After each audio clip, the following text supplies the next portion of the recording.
back to Red Hawk Media. This is going to be a quick tip on iMovie here, and some of the annoyances, and a few workarounds to help you out with them. Let's get started. The first thing that I find a little bit annoying with iMovie and the way that it's set up is the titles. So I want to show you something quick. I've dropped a title onto my timeline here, iMovie, the annoyances. And what I want to do is I want to actually be able to move this title around a little bit, and it's a little bit inflexible in iMovie. If I double click into the title to make my corrections so that it's actually spelled right, there we go.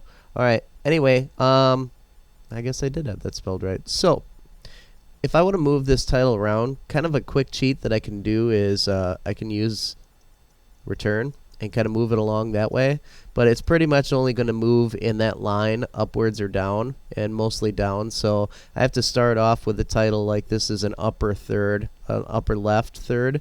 I began with that so that I've got a little flexibility to move it around. But that's the extent of it. I can't click and drag. I can't grab this title and move it around. For that reason, it's a little bit annoying. And my recommendation is if titles are really important to you, one, upgrade to Final Cut Pro. Two, if that's not an option to begin with, find something that you can create titles in that you could put on iMovie with a transparency label. So for instance, let's say you have access to Photoshop or something like Photoshop. This is what you could do. I'm going to get a quick snapshot here, a screenshot of what's going on. I'm going to hit Command-Shift-4. And then really quickly, I'm just going to grab the screen that I'm working on here, and just to get an idea of how I'm going to line my text up. So I'm using this as a template. Once I get that screenshot, I'm going to bump over to Photoshop now. At this point, I'm going to create a new document. Depending on what resolution you're working at for your project, you're going to type that in. I'm working at 1920 by 1080.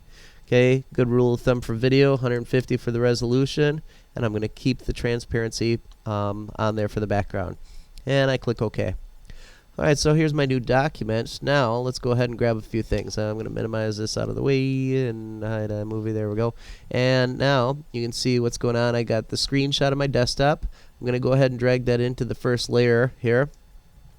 And go ahead and just get that in there so it's fitting. And let's line it up on that corner and just stretch it just a tiny bit there.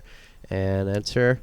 Alright, so now I've got kind of a background to line up my text. I'm not going to actually use this, but it's just for spacing purposes.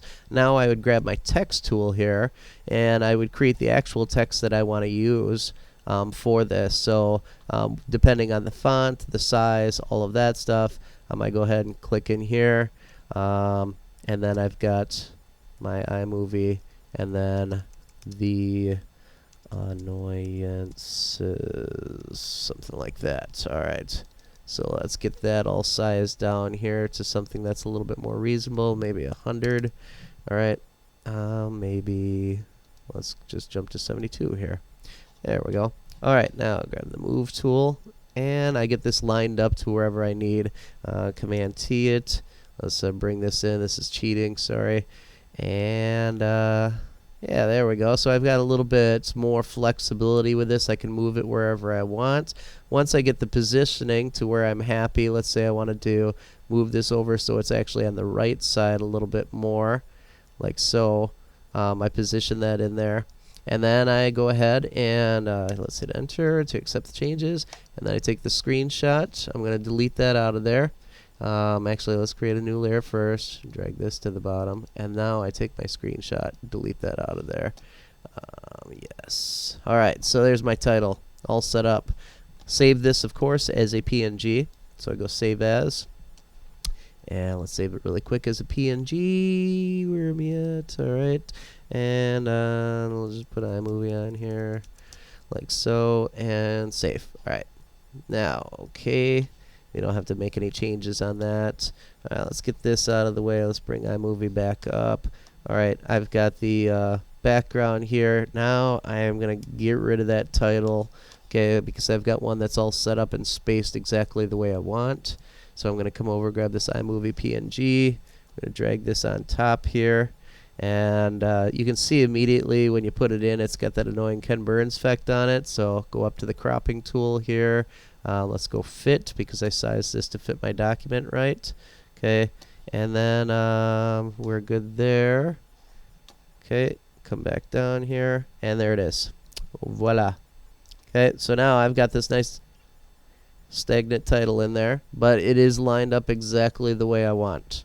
Okay, so that's a quick workaround on the titles, if you've got those resources available to you. All right, one other thing that I find annoying with iMovie and limiting is I've got this title now on here, but I've decided at this point that I don't really like this clip. I'm going to change it out. But you can see that blue line that connects the title to my timeline there. If I delete the clip below it, it deletes my title too. And that, to me, is a little bit annoying because the two are connected together, and I accidentally always delete stuff that has stuff connected to it. So another way to get around that is I'm going to swap this clip out down here for something else. So let's go ahead and grab this clip up here. And an easy way to do this is I just drag this right on top of the one that is existing. Okay, drop it on top. And it's going to ask me if I want to replace it. Replace from start, replace from end. And I go replace. And now I've got this clip that's in here that is now connected to my new title. My title obviously wouldn't work in this case for this clip, but you get the idea. I didn't have to recreate the title or redrag it in or anything like that. It just saves a whole lot of time here. So those are a couple quick tips here for little annoying things in iMovie and workarounds for them. If you've got more ideas for things or have questions about things, feel free to drop a comment, give us a like, and thanks for joining us for another episode of Red Hawk Media.